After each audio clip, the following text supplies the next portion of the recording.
Had an interesting little thing. The early model SR500 part differences have caught me again.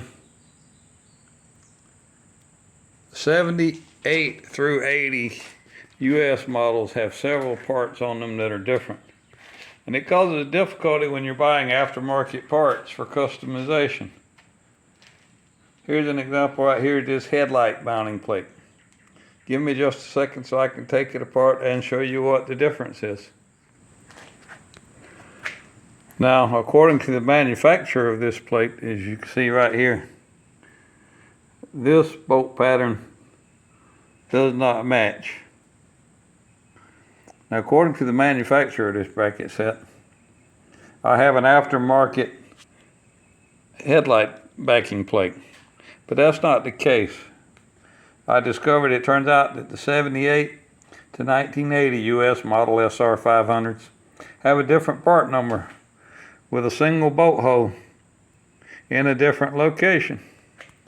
And you know, that's not the only thing I've discovered.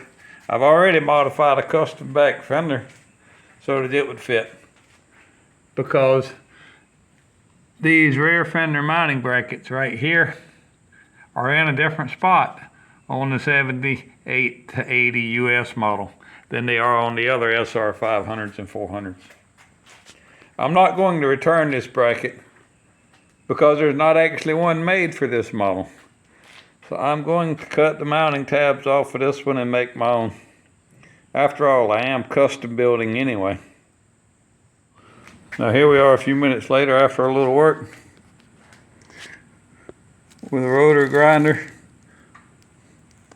hammer and chisel file, and sandpaper. I have the two parts separated. I'm going to put them on here and figure out exactly how I have to have it laid out. After a quick check with a square, I'm going to clamp everything down. Okay, got a little bit of hammer forming done. Bend the tab up to wrap around the shaft part of the way. A couple minutes with a TIG by a skilled artisan with a TIG welder tomorrow. And this part will be perfectly suited for what I want to do with it with the early model 78 SR500. This is not the first time I've had a parts vendor's lack of knowledge about a particular model be a problem, but I never let it slow me down. Don't think of them as obstacles, think of them as challenges. The first step I do in making a part on my 3D printer, for example, these two headlight bushings, I'm going to print these on a soft flexible TPU. The first step is to take measurements and sketch down some dimensions to go by. Then I will open up CAD software and start making a 3D model according to these dimensions.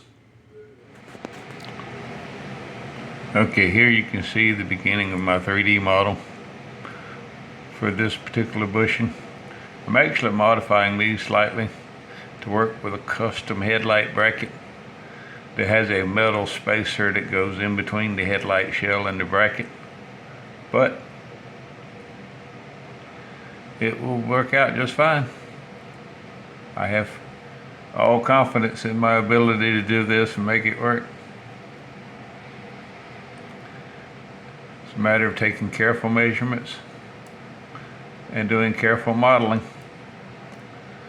One thing I do is you'll notice I have small fillets on these corners that will make insertion into the metal parts easier.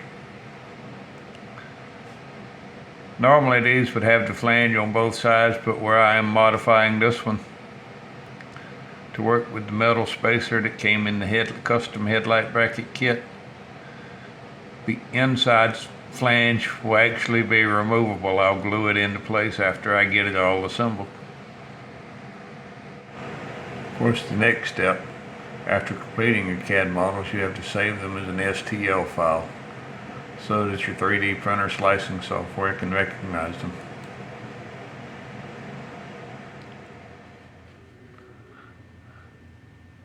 And here you can see the completed modified bushing assembly.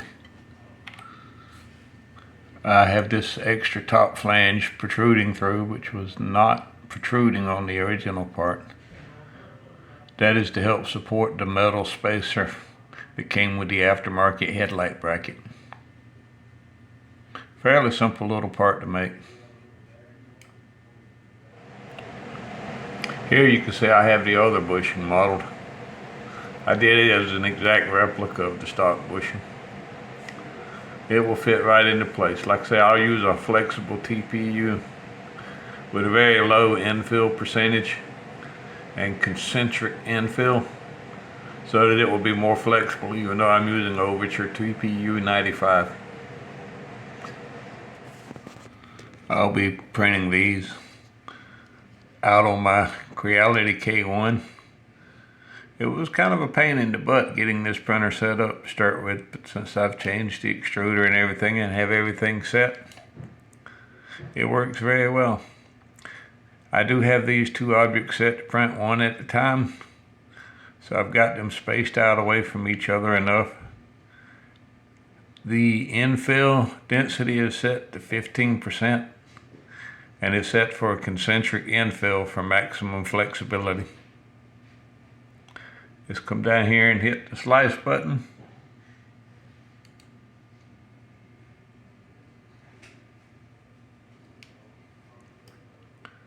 Look at the preview. I have support in here for the lines. I have very low density support. This thing really does bridging very well even without it. Says printing time on these two items is 58 minutes and 37 seconds. I'll load them in the printer and we'll see how it goes. Okay, I've got the G-code loaded up and I'm going to print the first set of parts.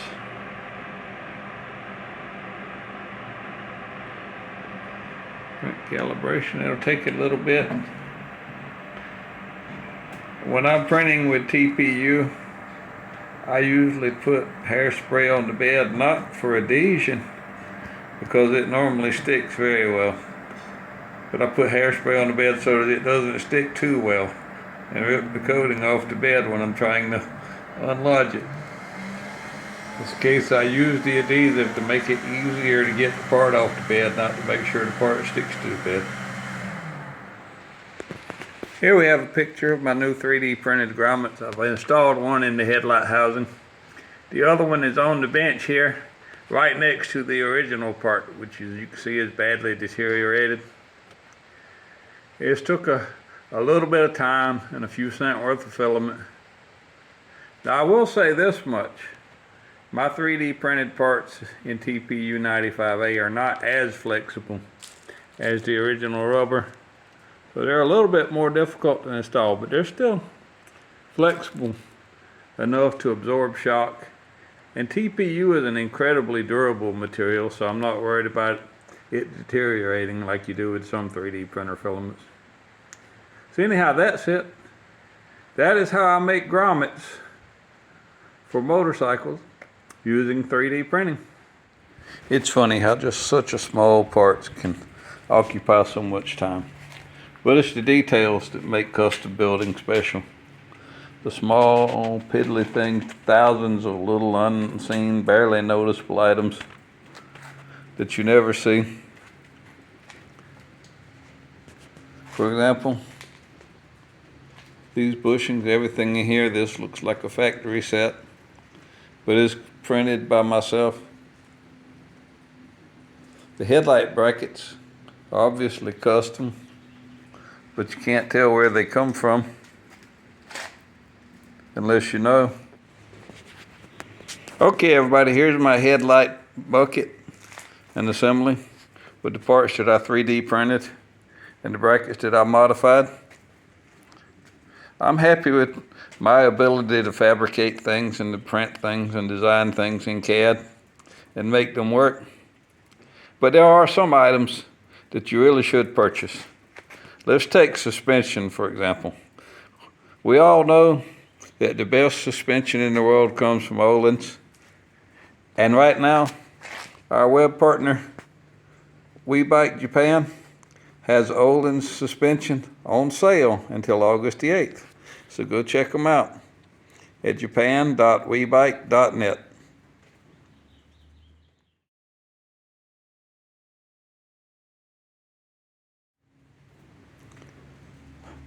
Now that you're back from the commercial, we'll zoom in a little bit on this. As I said, this all looks like a factory set. It's to me in little details that you don't notice that make the difference in a top quality custom. You know, let's take like these chrome flange bolts. When I was a service technician for the local Honda dealership during the cruiser era in the early 90s, people were buying brand new Shadows and immediately swapping out parts on them. And all these nice chrome bolts were left over that they didn't want. The customers didn't want them. The shop didn't want them. So they were thrown in the garbage. I picked these up and saved them by the pound, and they've been coming in handy. You never know when old stuff like this will be just the right finishing touch for a new project. But anyhow, that walks you through how I didn't check the compatibility of a custom part with my oddball US domestic model, how I fabricated the brackets and modified the part to make it fit, how I 3D printed my own bushings. So, like I said, this is a lot of video just for this little thing. But it's a little thing that takes a lot of work. And a lot of little things make for a great custom motorcycle. So until next time, keep riding, keep wrenching, and stay crazy.